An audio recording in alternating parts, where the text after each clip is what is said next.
ভোজন রসিক বাঙালির খাদ্য তালিকা মিষ্টি ছাড়া যেন অপূর্ণই থেকে যায়।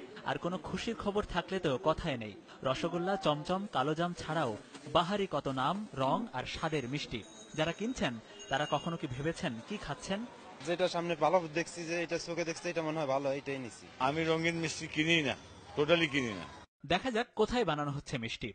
বৃহত্তম একটি মিষ্টি তৈরির কারখানা। মাসখানেক আগের বানানো মেয়াদোত্তীর্ণ রস দিয়ে ভেজানো আছে মিষ্টি।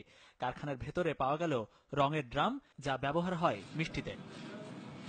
রাজধানীর আরও একটি মিষ্টির কারখানায় ঘুরে পাওয়া গেল না গরুর দুধ বা ছানার অস্তিত্ব। গুঁড়ো দুধ দিয়ে তৈরি হচ্ছে দই, তাতে আবার দেয়া হবে এই হলুদ রং। কারখানার স্টোর রুমে পাওয়া গেল নানা ধরনের রং, আর এই রং মেশানো শিরায় ভেজানোর পর বানানো হলো কালো জাম ও রঙিন মিষ্টি।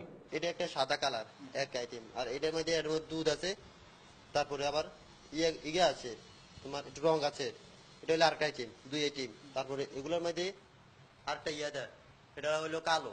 দইয়ের মধ্যে দেয় তোমার, এগুলোর মধ্যে তোমার পানিটা দুধটা একটু বলকায় দুধটা ছাকানোর পরে তোমার ওইটা পানি দিয়ে মিক্স করে জিনিসটা মধ্যে দেয়। শুধু তাই নয়, মিষ্টি সাদা করার জন্য মেশানো হচ্ছে এরকম হাইড্রোজেন মেশানো এই ডালডা। আর স্বাদ বাড়াতে দেয়া হচ্ছে সোডিয়াম সাইক্লামেট বা কম দামি ঘন চিনি। এই রংটা হচ্ছে আপনার বেশিরভাগ ক্ষেত্রে ইন্ডাস্ট্রিয়াল রং বা টেক্সটাইল ডাই।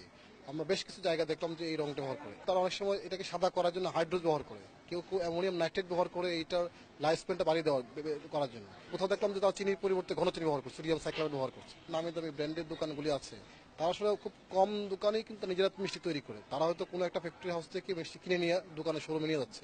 মিষ্টির নামে বিষ খাওয়াচ্ছেন যারা, তারা ছোটখাটো কোনো প্রতিষ্ঠান নয়। দেশের বিখ্যাত প্রতিষ্ঠানগুলো এই অপকর্মগুলো করছে বলে প্রমাণ পেয়েছে মান নিয়ন্ত্রক সংস্থা বিএসটিআই। গেল ৮ মাসে সারা দেশে বনফুল, মধুবন, রস, বিক্রমপুর, ভাগ্যকুল, গ্রামীণ, প্রিমিয়াম সহ মোট ২০টি প্রতিষ্ঠানকে জেল জরিমানা করেছে র্যাবের ভ্রাম্যমাণ আদালত। মিষ্টি বা মিষ্টিন্ন জাতীয় দ্রব্য যেসব উপকরণ দিয়ে বানানো হয়, সেসব যে স্বাস্থ্যের জন্য কতটা ক্ষতিকর, যারা মিষ্টি বেচেন তাদেরকে এমন প্রশ্ন করাই যায়, মিষ্টি খাওয়াচ্ছেন নাকি বিষ?